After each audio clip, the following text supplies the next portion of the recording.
One night, Henry and Gordon were alone with James. Although Sir Topham Hatt was beginning to think well of him, whenever a chance came, the other engines would talk of nothing but bootlaces. "Remember when they had to use a bootlace to get you out of trouble, James?" they would tease. James tried to get back by talking about Henry, who got shut up in a tunnel, and Gordon, who got stuck on a hill, but they wouldn't listen.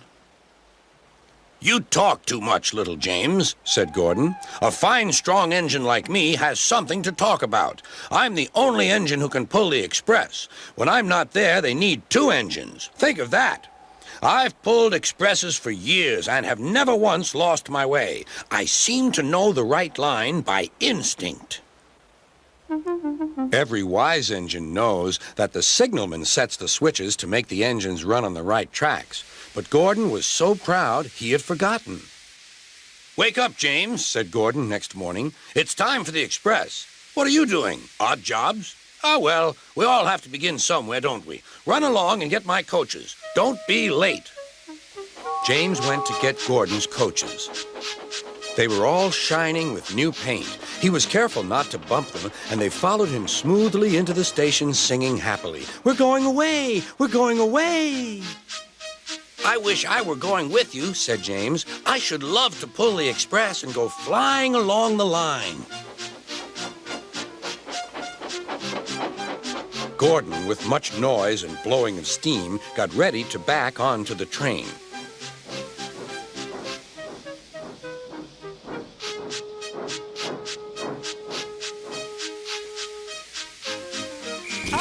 Sir Topham Hatt was on the train with other important people, and as soon as they heard the conductor's whistle, Gordon started.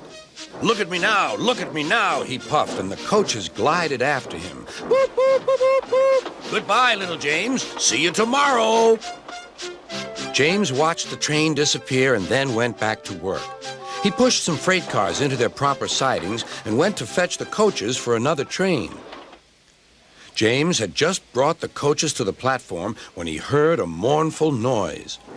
There was Gordon trying to sneak into the station without being noticed. "Hello, Gordon. Is it tomorrow?" Gordon didn't answer. He just let off steam feebly. "Did you lose your way, Gordon?" "No, it was lost for me. I was switched off the main line onto the loop. I had to go all round and back again." "Perhaps it was instinct," said James. All the passengers were shouting at the ticket window, "We want our money back." Sir Topham Hatt climbed onto a cart and blew the conductor's whistle so loudly that they all stopped to look at him. Then he promised them a new train at once. "Gordon can't do it. Will you pull it for us, James?" "Yes, sir. I'll try." So James was coupled on and everyone got in. "Do your best, James," said Sir Topham Hatt. Come along," puffed James. You're pulling us well, sang the coaches. "Hurry, hurry, hurry," puffed James.